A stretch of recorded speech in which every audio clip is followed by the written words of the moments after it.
Picture this. She is on her knees in the red dirt. Not because she chose to be, because she was pushed. Her bucket is on its side, water soaking into the earth. Gone, a woman stands over her. Arms crossed, voice like a blade, and Adaze has no idea, none at all, that the small carved comb in her hair is about to give her back a name, a royal name, one that was stolen from her before she could speak. She has nothing, no mother, no father, no house, no family, no ground to stand on, just a lean-to behind the market shed. Just a bucket she carries before sunrise so the other women do not have to look at her. And behind the wall of the most powerful compound in this village, a woman is already awake. A woman who took everything from her. Already watching. Already afraid. Her name is Chidinma. She has kept this secret for 20 years. It begins at the well. Every morning before sunrise, the women of Okafor come with their clay pots and calabashes. Water is life, and life, in this village, is guarded by those who decide who deserves it. Adaze comes before the others. Always. She has learned to. If she arrives when the other women are there, she is turned away. 7 times told to leave. 3 times pushed. Once, a clay pot knocked from her hands and shattered on the ground. No apology. No glance back. She is 19 years old. An orphan. Those 2 facts together, in this village, form one sentence. You are worth nothing. This morning, 4 women are already at the well. The loudest one is Mama Chisum.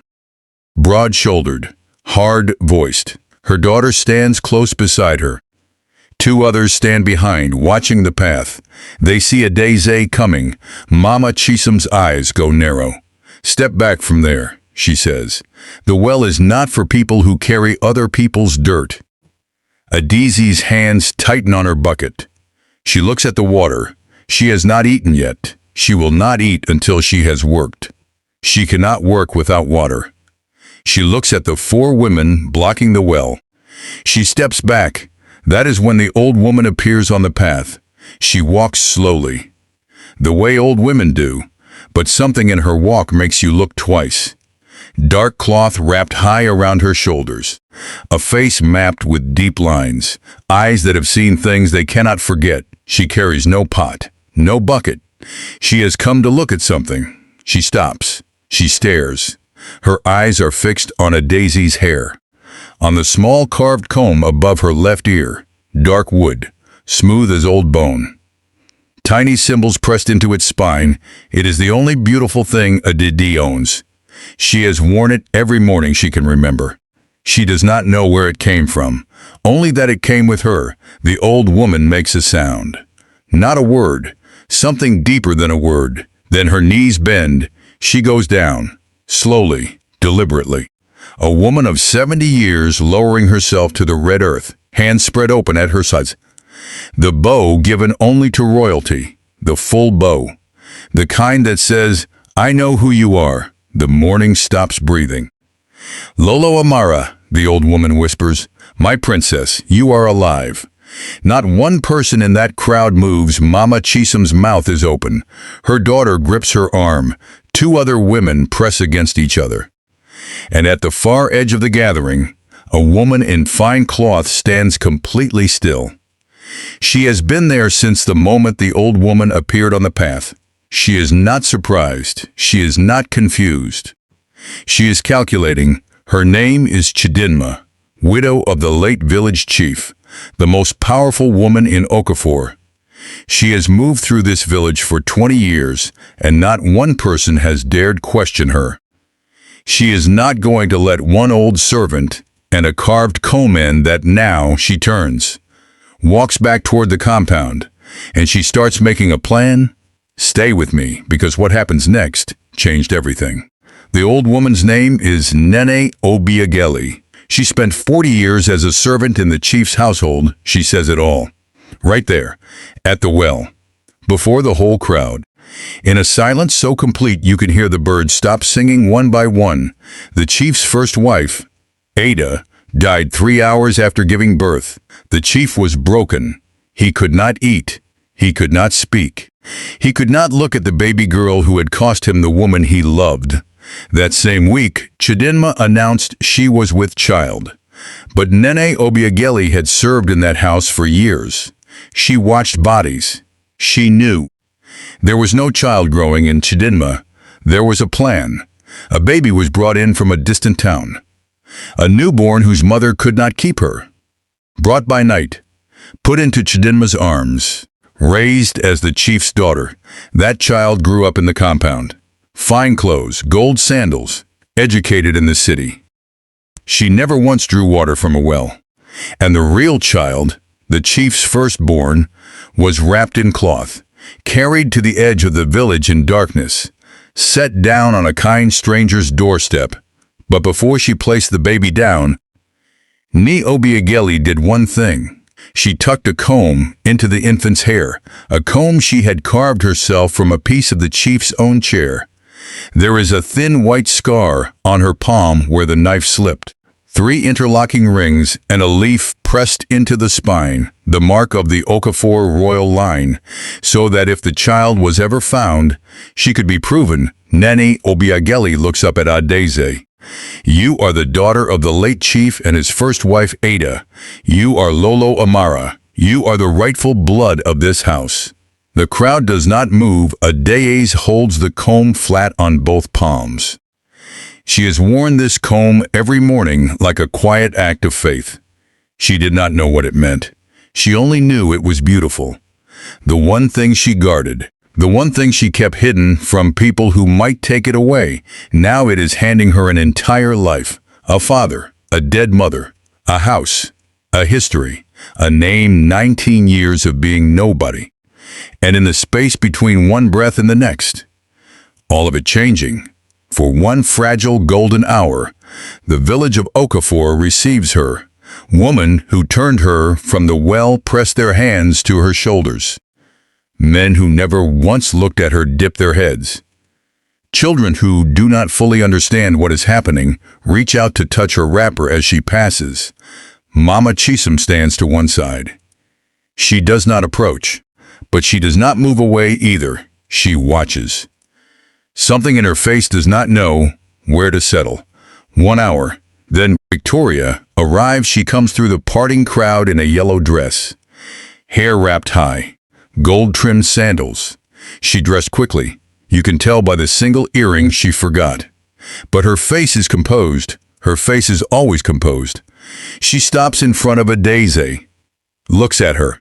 Then at the comb lying in Adeze's palms. That comb, Victoria says quietly, was stolen from our compound 3 months ago. The crowd makes a sound, a held breath sound. The kind that comes when a fire finds new air. Stolen, Victoria says. Calm, precise. Like a blade being measured. We noticed it missing in the spring.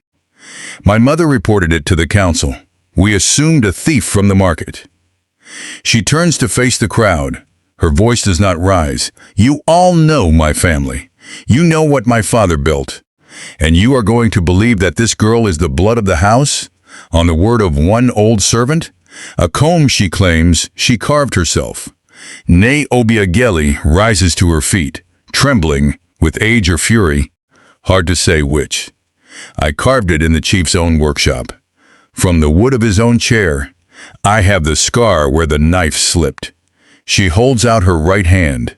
A thin white line curves across the palm. I have carried this secret for 20 years.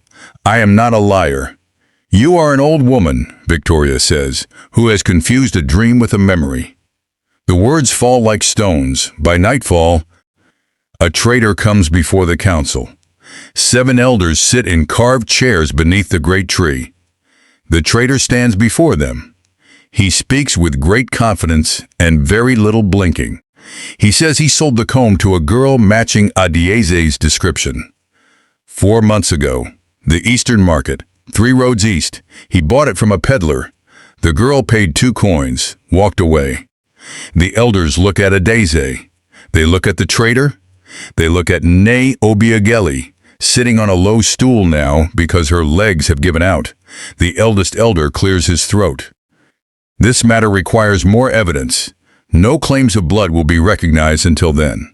The girl will remain as she is. As she is, Adaze walks back to her lean-to in the dark. She sits with the comb pressed to her chest. Her hands shake. They shake for a long time. She does not cry. She made that promise to herself at 12 years old. She has kept it every single day since then. Without fail, but something has shifted inside her. Something quiet. Something hard. Something decided. There is one person who stood at the back of that crowd and watched everything. He did not push forward. He did not speak. He is a young teacher. He came to the village to stay with a cousin while a school nearby was being repaired. He came to the well for water that morning. He stayed for something he could not name. He comes to her shelter the next morning. Knocks on the frame. "I believe you," he says, "and I think I know how to prove it." Adaze looks at him for a long time. She has learned through 19 years of hard lessons not to trust easy words from people with nothing to lose, but something in his face is different. Not pity, not performance, something careful, something that thought before it spoke. "Why?" she says. "Because the traitor lied. I know that man. I have seen him in the Eastern market. He said he sold you the comb 4 months ago. But I was in that same market 4 months ago." He pauses. "I never saw him." Adaze goes still. "He lied about where," the teacher says. "So he lied about everything, and someone paid him too." They move carefully. Quietly, the teacher goes to the Eastern market first. He talks to traders one by one. 3 of them say the same thing without being asked. "That man has not appeared here for 6 months. Not 4. 6. He left after a dispute over cloth prices in the dry season." One old trader, watching the road without hurry, says this without being pressed. "Someone cleared his debts for him. Because last week, that man walked into the big compound. The one with the indigo curtains. He went in heavy. He came out light. The compound with the indigo curtains, Chidinma's compound." The teacher writes it all down. Dates, names. What was said, by whom, when. He keeps a small notebook in his shirt pocket. He has learned through years of teaching that memory alone is not evidence. They are going to need evidence. Every piece of it. Adaze goes to find Nene Obiageli. The old woman is sitting outside her small house in the late afternoon shade, shelling groundnuts. A brown hen moving freely around her feet. She looks up when Adaze comes down the path. Something in her face shifts. The hardness that comes from carrying guilt for too long softens a little. Like clay held near warmth. "Tell me everything," Adaze says. "Not what you told the crowd. Everything. The night, what you saw, the names. Every name." Nene Obiageli sets down the groundnuts. She is quiet for a moment. She looks at her hands. Then she begins. "There was one other person present the night Adaze was born. The midwife. The woman who was there for both births, the real one and the arranged one. The woman Chidinma came to afterward, with money and a threat wrapped inside the offer. The midwife left Okafor long ago. But she is still alive. I know where she lives," Obiageli says. They find her 3 days later, a town 2 days' walk east. A small house with an iron roof and a garden of pepper plants in the yard. 71 years old with clouded eyes. Her mind sharp. Her memory even sharper. Her hands are steadier than you would expect for her age. She opens the door. She looks at Adaze. Before anyone speaks a single word, she says, "I have been waiting for this visit for 20 years. She steps back from the door to let them in. She moves to a low chair and sits. She folds her hands. And then she begins. She tells them everything. She tells them about Ada, Adaze's mother, a quiet woman with strong hands, a woman who hummed when she was afraid, a woman who made the room feel less frightening just by being in it. She tells them about the night Chidinma came to her door, the money on the table, the threat woven inside the offer like a blade inside ripe fruit she had refused at first. She said she had witnesses already paid. The midwife's hands go still on her knees. I was old, I was alone, and I was afraid. She looks at Adaze directly. So I signed the paper she brought, a paper saying the firstborn had died, a paper making Victoria the only child. A long pause. I signed it. And I have not slept easily since that night. Will you say this before the council? The teacher asks. The midwife is quiet. Outside, the pepper plants stir in the wind. Then she says, "Bring me before them." I will say every word. They start back toward Okafor that same afternoon. And the village, already uneasy, already watching the road, has no idea what is walking back toward it. They return on a Thursday evening as the market is closing. Word has already spread, the way it always spreads in a small place, quietly, then all at once. People know that Adaeze and the teacher have been traveling, asking questions, finding things. Some people look away when she walks past. Some look directly at her. The ones who look directly at her are the ones who already know the truth is coming. The council is already in session when they arrive. Adaeze does not go to the council first. She goes to Chidinma's compound. The gate is unlatched. She walks through in the early dark. The teacher beside her, Ne Obiageli, a step behind, her cane striking the red earth at every step. Chidinma is on the veranda eating. She looks up. Only one. Something moves in her eyes. Not guilt. She is past guilt. Calculation. Leave my compound, she says. We will leave, Ade says. First you will hear what we know. She lays it out, calmly, steadily. The dates, the traitors' lie, the 3 traitors who disproved it, the debt that was cleared, the walk out of the compound in the early morning, Nene Obiageli's full account, and the midwife, who is, at this very moment, seated before the council of elders, with the teacher's notebook. With 20 years of a secret she is ready to speak. Chidinma sets down her food. The midwife is senile, she says. She confuses patients. She remembered the color of my mother's dress, Ade says. She remembered her voice. She remembered your face when you brought the money to her door. A long silence holds the veranda. Victoria is still in the house. The sound of her footsteps stops somewhere close to the door. Listening. What I did, Chidinma says finally, I did for this house. The chief was broken. Someone had to hold the village together. I gave this place 20 years of order. You gave this village a lie, Adaeze says. Her voice does not shake. You took my name. You took my father's house. You put me in the dirt. A baby who had done nothing, who lost her mother the moment she breathed air. You decided she was worth less than your ambition. She takes one step forward. I do not hate you. I want you to hear that clearly. I have no room in me for hate. But I want my name. I want what was my mother's. And I want every person who ever turned me from that well to know exactly who I am. Chidinma says nothing. Then a figure appears in the doorway behind her, Victoria. She has been standing there. She has heard every word. Her face is a map of everything she has just lost. The council sits until midnight. The midwife speaks for 40 minutes. She does not pause. She does not hesitate. She does not look at Chidinma once, not from fear, but because she is done with fear. Done with all of it. She describes every detail she has locked inside herself for 2 decades. Every date. Every name. Every exchange of money and threats. When she finishes, she sets the teacher's notebook on the table before the eldest elder. She folds her hands in her lap. She waits. The traitor's statements are read aloud, one by one. The false witness, brought before the council under pressure, changes his account 3 times. Then goes completely quiet. He stares at the ground. He has nothing left. Nene Obiageli describes the combs making one more time.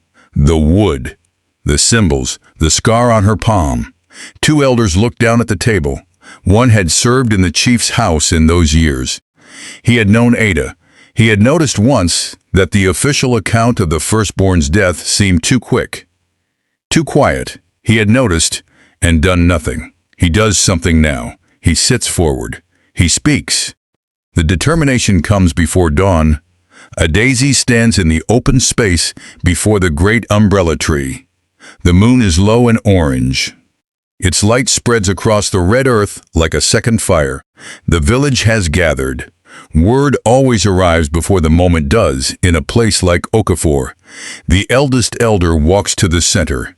He is a careful man. But even careful men recognize truth when it has been fully assembled and placed before them.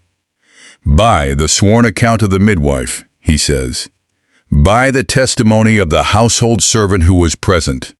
By the documented dates and witnesses, this council finds that the girl known as Adieza is Lolo Amara Okafor, firstborn child of the late chief and his first wife Ada. She is blood of this house. She is recognized. A daisy does not cry, but Nene Obiageli does. She sits at the edge of the crowd. She cries the way old women cry when they have held something too long, with her whole body. Hands flat on her thighs, head bowed. The sound coming from somewhere low and deep, a daze goes to her. She kneels in the red earth, not in submission, but in meeting. She takes the old woman's hands in both of hers. She holds them and does not let go. You gave me the comb, Ade says. Your mother gave it to you, Nane Obiageli says through her tears. I only carried it. Then we carried it together, Adaisy says. 20 years, without knowing. Above them the moon moves slowly across the sky. The birds sleeping in the branches of the great umbrella tree begin, one by one, to wake. Chidinma left before sunrise. Victoria went with her. 6 months later, Adaisy placed the comb on the carved ledge above the doorway, where Nene Obiageli told her Ada had always kept the things that mattered most. Then she walked to the well. The women made room. No one told her to step back. She drew her water in the cool morning air. The birds sang above her in the branches of the great tree. The girl who had been nobody stood at the well. And finally, she had a name.